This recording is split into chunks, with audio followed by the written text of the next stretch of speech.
Assalamualaikum warahmatullahi wabarakatuh. Pada hari ini, kami akan mempresentasikan tentang perkembangan Indomie di pasar global. Lalu sebelum itu, saya akan memperkenalkan teman-teman saya terlebih dahulu dengan saya sendiri, Sevina Yufaida dengan NIM 042. Lalu ada Muhammad Tasbianur dengan NIM 037, ada Aulia Arashidi Faidris dengan NIM 038, Muhammad Arif Fatoni dengan NIM 039, Nilam Cahya dengan NIM 040, dan Anissa Novrianti dengan NIM 041. Indomie adalah merek produk mie instan dari Indonesia yang diproduksi oleh PT Indofood CPB, Sukses Makmur Tbk. Ketika mie instan pertama kali diperkenalkan kepada masyarakat Indonesia pada tahun 1969. Banyak yang meragukan tentang mie instan ini. Mengapa? Karena salah satu menjadi bahan pangan pokok dan juga harganya terjangkau nih. Namun mudah disajikan dan awet. Namun, Indomie juga berkembang pesat pada seiring diterimanya mie instan di negara kita sendiri, yaitu negara Indonesia. Kenapa? Karena produk Indomie yang pertama kali diperkenalkan itu adalah Indomie kuah rasa kaldu ayam yang begitu lezat dan bisa diterima di lidah masyarakat Indonesia. Dan penjualan produk ini mengalami peningkatan yang sangat signifikan dikarenakan diluncurkannya varian Indomie rasa kedua, yaitu rasa Indomie kari ayam. Dan puncaknya pada tahun 1983, produk Indomie kembali semakin digemari oleh masyarakat Indonesia karena dengan diluncurkannya produk Indomie dengan rasa Indomie mie goreng. Saya akan membahas tentang analisis SWOT. Yang pertama ada kekuatan, cita rasa khas Indonesia. Yang kedua, produk-produk berkualitas, harga terjangkau. Yang ketiga, brand sudah terkenal dan tersebar di lebih dari 80 negara. Kelemahan, yang pertama, terlalu banyak inovasi rasa yang dibuat. Yang kedua, permintaan pasar yang belum terpenuhi. Yang ketiga, persediaan bahan baku sebagian masih bergantung pada impor. Selanjutnya, peluang dan ancaman. Peluang, yang pertama, pertumbuhan yang terus meningkat mencakup semua kalangan. Ada kalangan bawah, menengah, dan atas. Yang kedua, peluang pasar di luar negeri masih terbuka lebar. Yang ketiga, perkembangan teknologinya cukup pesat hingga memudahkan proses promosi dan penjualan produk. Ancaman, yang pertama, ketatnya persaingan dalam hal iklan maupun inovasi. Yang kedua, kompetitor dengan produk sejenis. Dan yang ketiga, pengetahuan konsumen akan kandungan bahan kimia yang cukup berbahaya dalam produk jika dikonsumsi berlebihan dapat merusak kesehatan. Hubungan dengan materi perkuliahan. Dengan perkembangan pesat Indomie di dalam pasar lokal, Indofood berusaha untuk mengembangkan pasarnya ke mancanegara, sehingga pada tahun 1992 pertama kalinya Indomie melakukan praktek ekspor dan impor, dan serta melakukan pemasaran internasional. Sasaran pemasaran internasional Indofood. Pada awalnya, negara yang menjadi target utama Indofood untuk melaksanakan ekspansi Indomie adalah negara yang memiliki jumlah TKI paling banyak, seperti Hong Kong, Taiwan, Singapura, Malaysia, dan Arab Saudi. Selain menargetkan pada negara dengan tenaga kerja Indonesia, Indofood juga menargetkan negara yang menjadi tujuan pelajar Indonesia melanjutkan pendidikannya di luar negeri, seperti Amerika dan Australia. Sampai saat ini, Indomie sudah menjangkau lebih dari 80 negara. Saya akan melanjutkan ke slide berikutnya, yaitu tentang strategi Indofood memasuki pemasaran internasional. Yang pertama yaitu Indofood membentuk Direktorat Ekspor.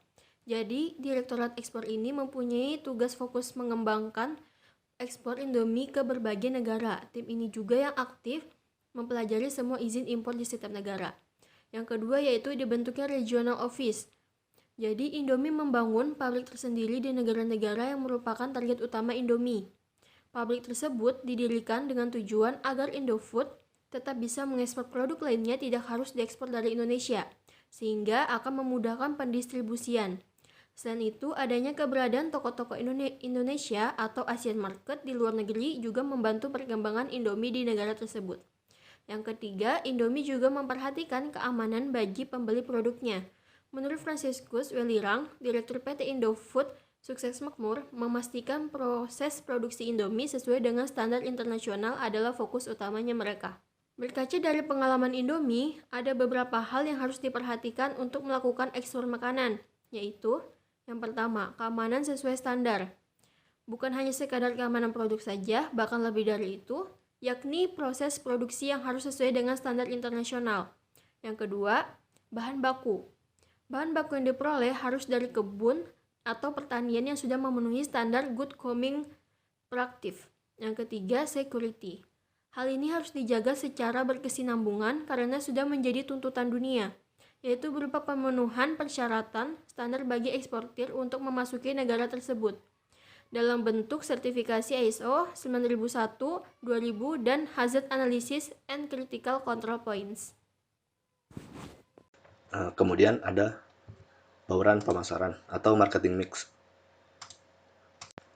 yang terdiri dari pertama produk. Produk yang diproduksi oleh Indomie adalah mie yang memiliki kualitas tinggi dengan berbagai macam varian rasa yang memiliki cita rasa khas Indonesia. Hal ini menunjukkan bahwa Indomie ingin terus memberikan mie yang berkualitas kepada konsumennya dengan terus melakukan inovasi untuk menghasilkan cita rasa mie yang sesuai dengan selera konsumennya. Yang kedua ada harga atau price. Harga Indomie sangat murah dan terjangkau bagi semua kalangan. Selain itu, Indomie dapat dibeli per bungkus atau satu kardus yang berisi 40 bungkus. Yang ketiga, tempat atau place. Indofood membentuk regional office di masing-masing negara. Bahkan mereka membangun pabrik di sejumlah negara seperti di Malaysia, Afrika, hingga Arab Saudi. Dengan membangun pabrik di negara-negara tersebut, hal ini menjadi strategi Indofood untuk bisa mengekspor produk lainnya seperti bumbunya, sausnya, hingga kecapnya. Perkembangan pasar ekspor tersebut juga didukung dengan adanya toko-toko Indonesia yang ada di beberapa negara. Terus yang keempat ada promosi atau promotion. Promosi yang dilakukan Indomie adalah dengan tagline Indomie seleraku. Demikian juga sebuah jingle iklan yang nyaris selalu ada pada ingatan masyarakat terhadap produk Indomie. Selain itu, Indomie juga melakukan promosi dengan memasang billboard, iklan TV, dan bahkan sponsor acara.